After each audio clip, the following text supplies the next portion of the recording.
Oscar is always on right track. That is why Fast Track Taxi அப்போ உடனே download பண்ணுங்க. இன்றைக்கு தேசமே துக்கத்தில் ஆழ்ந்திருக்கிறது. நேற்று முந்தைய நாள் நம்ம நாட்டினுடைய மனசாட்சியே உலுக்கப்பட்ட ஒரு நாள். 28 பேருக்கும் மேலாக இங்கிருந்து காஷ்மீருக்கு சுற்றுலாவாக சேர்ந்தவர்கள் அங்கே வெளிநாட்டினுடைய ஆதரவு பெற்ற உற்சாகம் பெற்ற தீவிரவாத இயக்கங்கள் மூலமாக கொலை செய்யப்பட்டிருக்காங்க. கணவனை இழந்து மனைவி தவிக்கிற அந்த சோகம், கணவனுடைய இறந்த உடல் பக்கத்திலே அமர்ந்திருக்கிற அந்த காட்சி, குழந்தைகள் எல்லாம் அழுகிற அந்த தவிப்பெல்லாம், அந்த வீடியோக்கள் எல்லாமே அப்படியே மனசை உருக்குது.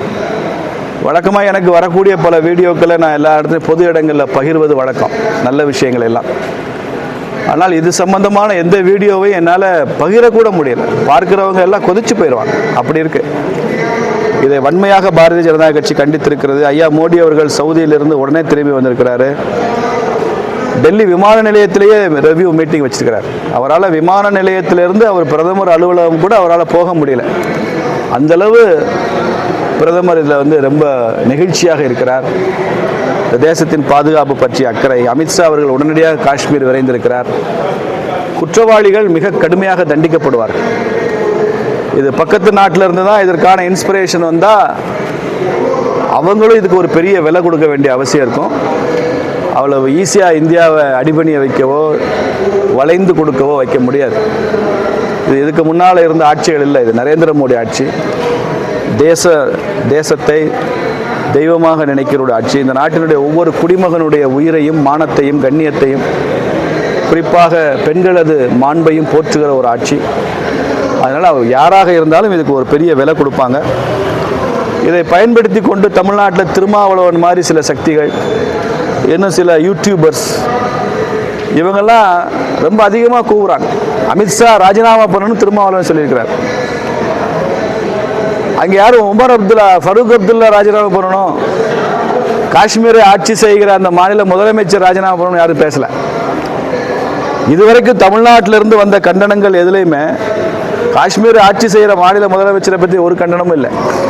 காரணம் என்னன்னு உங்களுக்கே தெரியும். எல்லாமே மத்திய அமைச்சரை பற்றி, நரேந்திர மோடி அவர்களை பற்றி.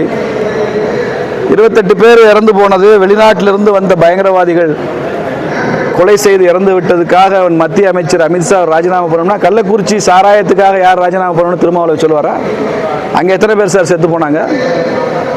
கள்ளக்குறிச்சி விஷ சாராய சாவுக்கு பொறுப்பேற்று ஸ்டாலின் ராஜினாமா பண்ணணும்னு திருமாவளவன் பேசியிருந்தாருன்னா இன்னைக்கு அவர் பேசுறதுல ஒரு அருகதை இருக்கு, அவருக்கு ஒரு தகுதி இருக்கு. ஏதோ கேட்குறாரு, செத்து போனால் ரிசைன் பண்ண சொல்லுவார். இது திருமாவளவன் பழக்கம்னு சொல்லலாம். இங்கெல்லாம் ஏன் சார் உங்க கள்ள மௌனத்துக்கு காரணம் என்ன? கள்ளச்சாராயத்துக்கு பதில் கள்ள மௌனமா? அமித்ஷா மட்டும் ராஜினாமா பண்ணுங்கன்னு சொல்லுவீங்களா? இன்னைக்கு ஏன் இந்த பயங்கரவாத தாக்குதல் நடந்திருக்குதுன்னா, காஷ்மீர்ல அமைதி திரும்பி விட்டதுனால நடந்திருக்கு. அங்க ஏன் சுற்றுலா பயணிகள் தாக்கப்படுறாங்க? இதுவரைக்கும் ஆர்டிகல் 370 நீக்கப்படும் வரை அங்கே ராணுவ வீரர்கள் தான் தாக்கப்பட்டாங்க. காங்கிரஸ் ஆட்சியில் அங்க இருக்கிற காவல்துறையினர் தான் தாக்கப்பட்டாங்க. காஷ்மீர்லேயே வசிக்கிற அப்பாவி பொதுமக்கள் தான் கொலை செய்யப்பட்டாங்க பயங்கரவாதத்தினால. இன்னைக்கு நிலைமை என்ன? வேற மாநிலங்களிலிருந்து சுற்றுலா செல்பவர்கள் கொலை செய்யப்பட்டிருக்கிறார்கள். அப்ப என்ன காரணம் சார்? வெளி மாநிலங்களிலிருந்து சுற்றுலா செய்யக்கூடிய அளவிற்கு காஷ்மீர் தகுதி பெற்றிருக்கு, அமைதி திரும்பி இருக்குன்னு அர்த்தம். அதே எத்தனை வருஷமா இல்லை, காஷ்மீர் பள்ளத்தாக்கில் 80களிலிருந்து வன்முறை கோர தாண்டவம் ஆடிச்சு.